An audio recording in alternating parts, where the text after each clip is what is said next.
We are starting a new book we're going to read between now and Thanksgiving break.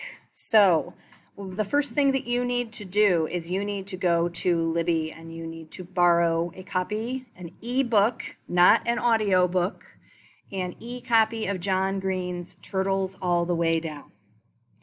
If you cannot remember how to do this, and I'm sure you can remember how to do this because you've had to do it before, but if you can't, I have put a copy of it right here.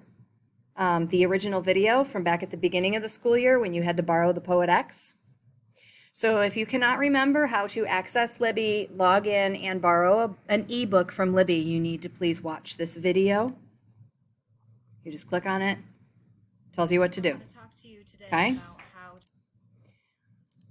Please make sure that you borrow this book if you have not already today, because we will start reading this book on Tuesday and I have a set schedule and I will not slow down. Okay? All right, so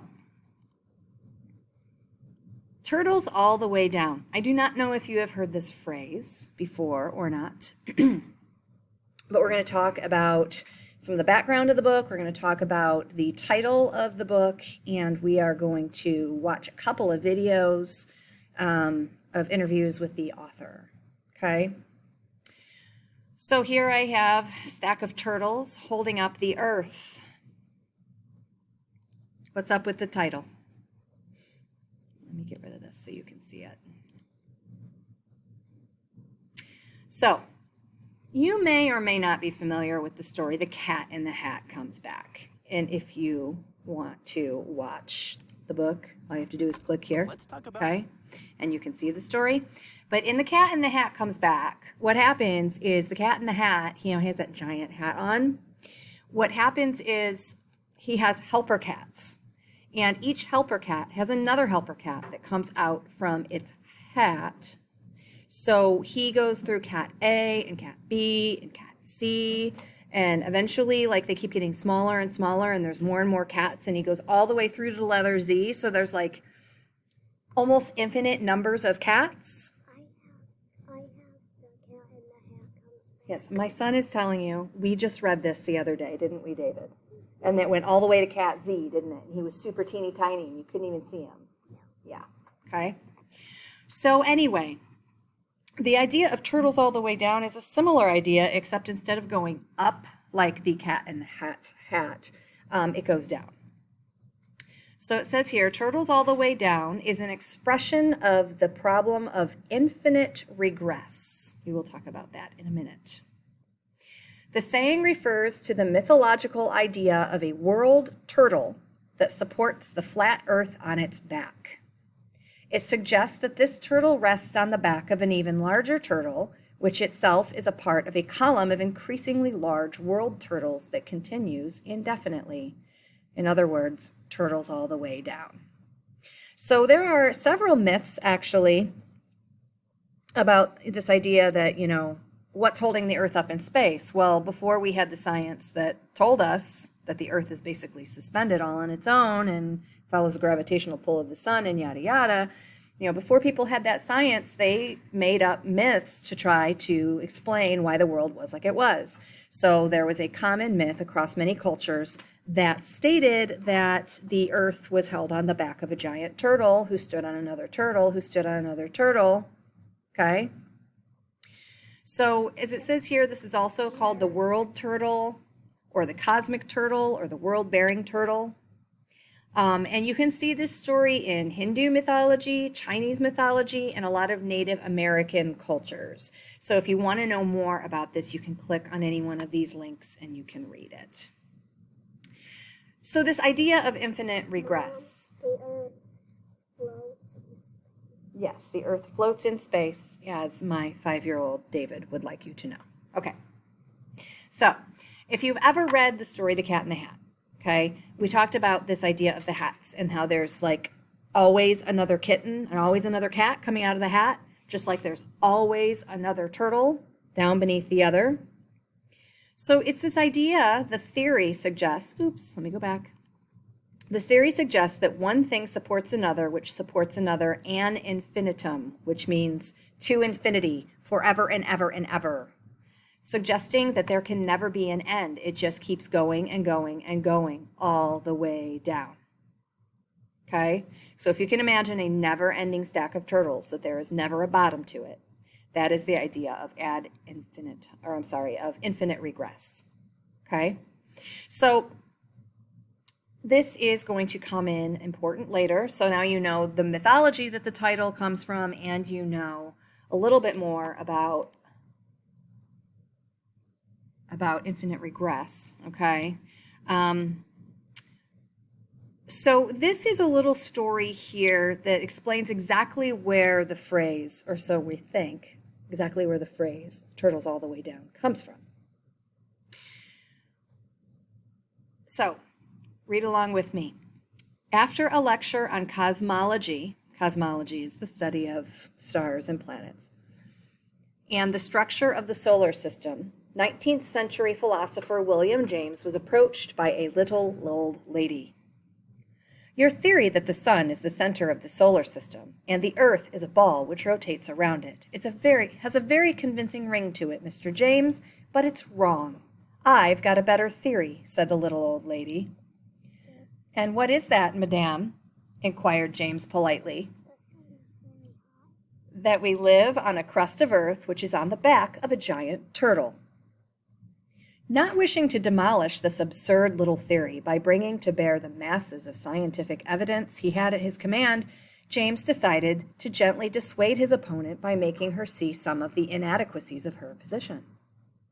If your theory is correct, madame, he asked, what does this turtle stand on? You're a very clever man, Mr. James, and that's a very good question, replied the little old lady. But I have an answer to it, and it's this.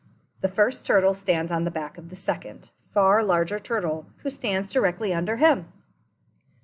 But what does this second turtle stand on? Persisted James patiently. To this, the little old lady crowed triumphantly, It's no use, Mr. James. It's turtles all the way down. Okay, so allegedly, that is where this phrase, turtles all the way down, came from. So when we look at the book's original cover art, you can see this idea of infinite regress also in the cover art, which is this downward spiral. See how it's like a big old spiral getting smaller and smaller as you get to the bottom? Okay. This also relates to a poem called The Second Coming by Yeats that we may or may not talk about. See how our time goes, okay? But this idea that this spiral keeps going and going and going all the way down infinitely. So every time you see a spiral come up in the book and you're reading, I want you to pay attention to it because it is a symbol, okay? It represents something else, a larger idea.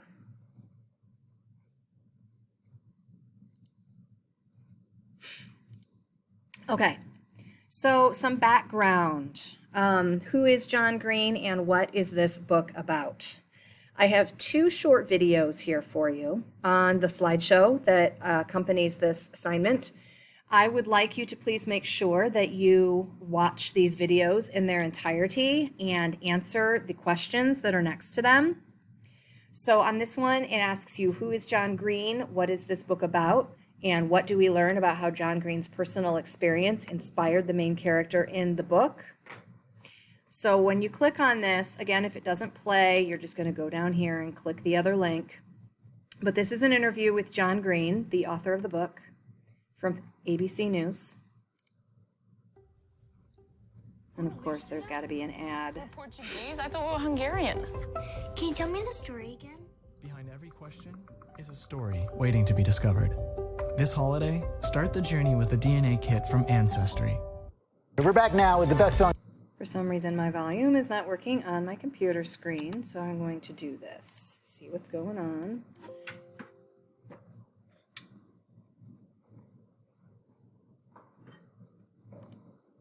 We're back now with the best-selling author behind The Fault in Our Stars, John Green, now out with a brand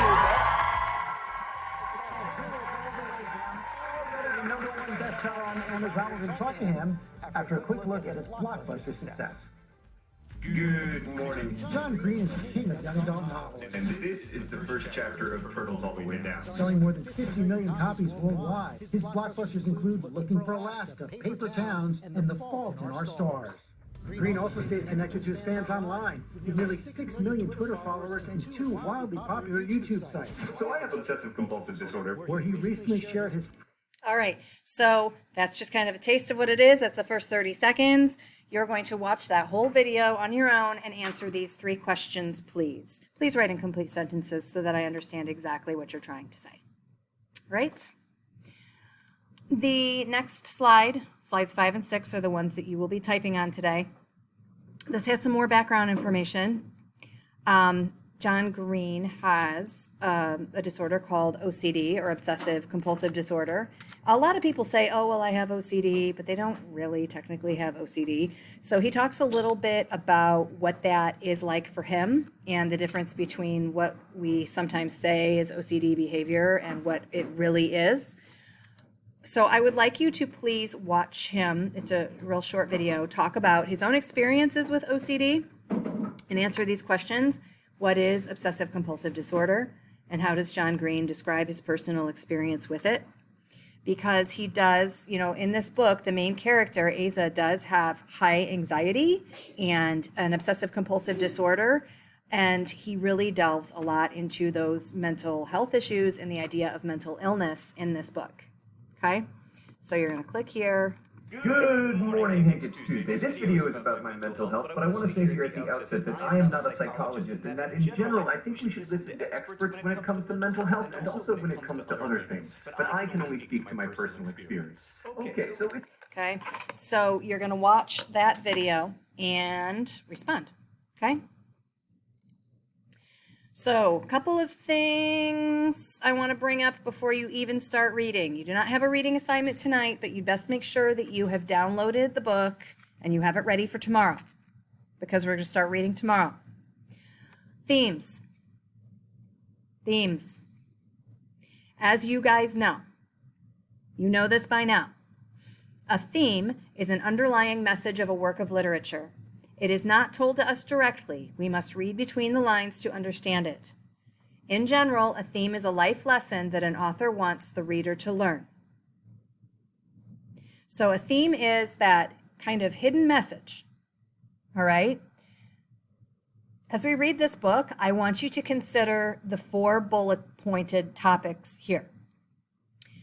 These are not technically themes because they don't have a subject and a commentary on it. Okay, they are more topics. I want you to consider what the book is saying about these topics.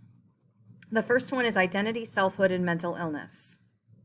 Okay, so identity is how we identify ourselves, who we think we are as people, as individuals.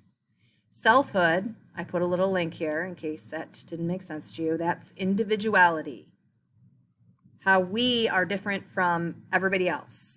Myself versus yourselves. And mental illness. Okay, so how can these 3 things be intertwined, and what is John Green trying to tell us about our identity and our mental state? Okay. The second is kind of a conflict, really. It's chaos versus order and control. What is he saying about the idea of a life of chaos versus a life with order and control? 3, I want you to consider language and meaning. The narrator of this book talks as if she sees herself as a character in a book, okay? So there are going to be a lot of discussions of her as if her life were being written about as opposed to her actually living her life. And the last has to do with privilege, power, and wealth. So if you don't know what privilege means, it is a right or immunity granted as a particular benefit, advantage, or favor.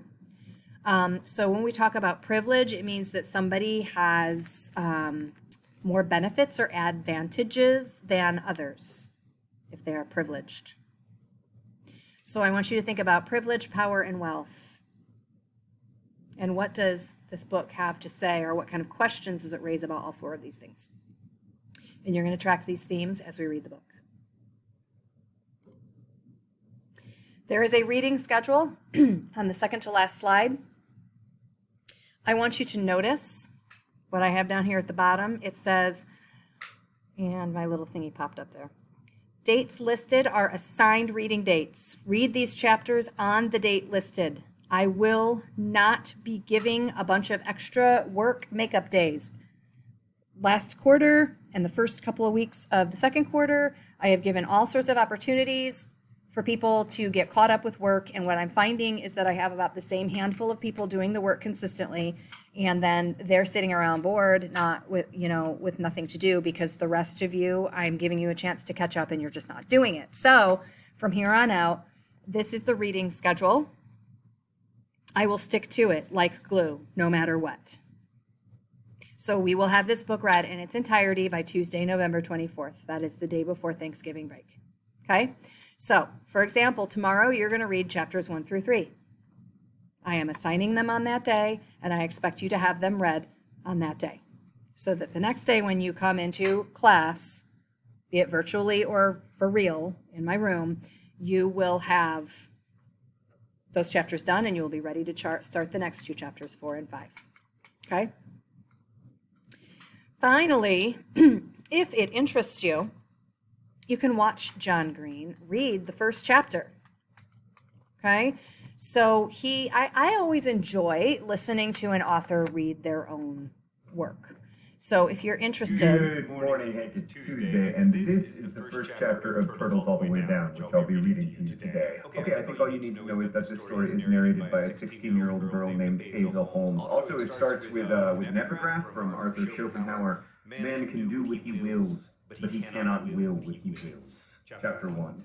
At the time I first realized I might be fictional, my weekdays were spent at a publicly funded institution on the north side of Indianapolis called White River High School, where I was required to eat lunch at a particular time, between 12:37 and 1:14 p.m., by forces so much larger than myself that I couldn't even begin to identify them. If those forces had given me a different lunch period, or if the table mates who helped author my fate had chosen a different topic of conversation that September day, I would have met a different end, or at least a different middle. But I was beginning to learn that your life is a story told about you, not one that you tell.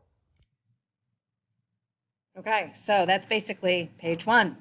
So if you're interested in listening to him read the first chapter, there you go. It's right there.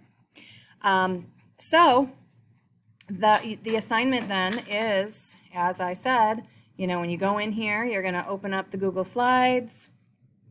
You're going to go to slide 5 and slide 6. You're going to watch those videos. If you can't watch them, you're going to click the alternate link. You're going to answer the questions. Okay? The other part of the assignment is to make sure that today you have obtained a copy of John Green's Turtles All the Way Down. Follow these instructions if you don't remember how. So this one, instead of borrowing the Poet X, which is what we borrowed in the first quarter, you're going to borrow Turtles All the Way Down instead. If you have any questions, feel free to let me know. If you have problems with Libby, the Libby program, you need to call the library, not me, because I can't help you with that. Only the library can. Okay? Thank you for also putting up with my little 5-year-old here who's been hanging out, and he heard us talking about the sun and planets, and he's super into science, so he just had to interject here and there. David, would you like to say goodbye to my students now? Bye. Wave goodbye. Bye. Everybody have a great day.